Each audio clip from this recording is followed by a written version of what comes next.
hidup minimalis lebih ringan, lebih merdeka. Kenapa kita sibuk mengejar hidup yang justru bikin kita lelah sendiri? Pernah ngerasa hidupmu penuh, tapi kosong? Kamar penuh barang, jadwal penuh aktivitas, tapi hati tetap berasa sesak. Pernah ngerasain itu? Aku juga. Dulu, aku pikir kebahagiaan datang dari memiliki lebih banyak. Lebih banyak baju biar makin stylish. Lebih banyak kerjaan biar makin sukses. Lebih banyak gadget biar makin update. Tapi semua itu malah bikin aku capek dan kehilangan arah. Sampai akhirnya aku ketemu konsep ini, hidup minimalis. Dari lelah maksimal ke minimalis merdeka. Aku masih ingat banget satu malam di tahun 2022. Pulang kerja jam 10 malam, badan remuk, rumah berantakan, dan tumpukan paket online shopping belum dibuka. Di situ aku bengong. Buat apa semua ini? Aku kerja keras, tapi uang habis buat beli hal-hal yang gak benar-benar aku butuhkan.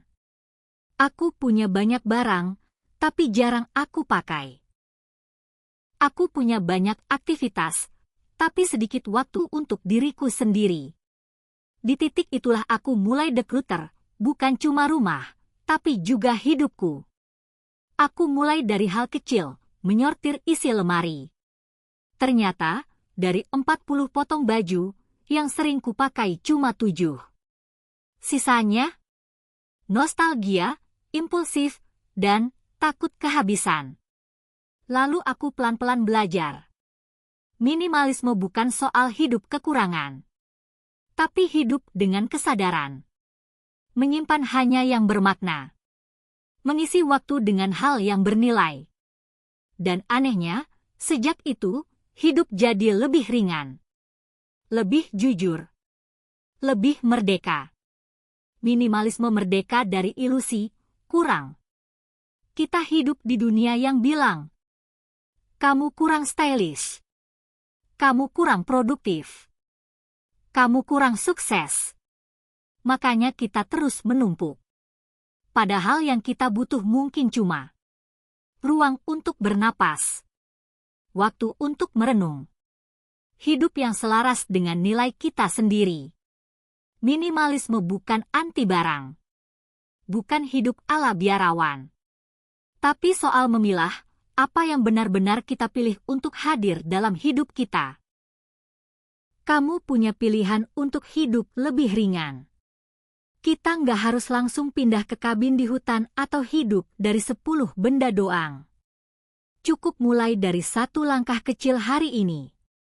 Unfollow akun yang bikin kamu merasa nggak cukup. Pilih 1 sudut rumah untuk kamu sederhanakan. Atur ulang jadwalmu dan sisipkan waktu untuk istirahat yang beneran istirahat. Karena saat kita berhenti mengejar lebih, kita mulai menemukan yang benar-benar penting. Sekarang giliran kamu. Pernahkah kamu merasa hidupmu terlalu penuh sampai bikin lelah? Bagian mana dari hidupmu yang paling ingin kamu sederhanakan?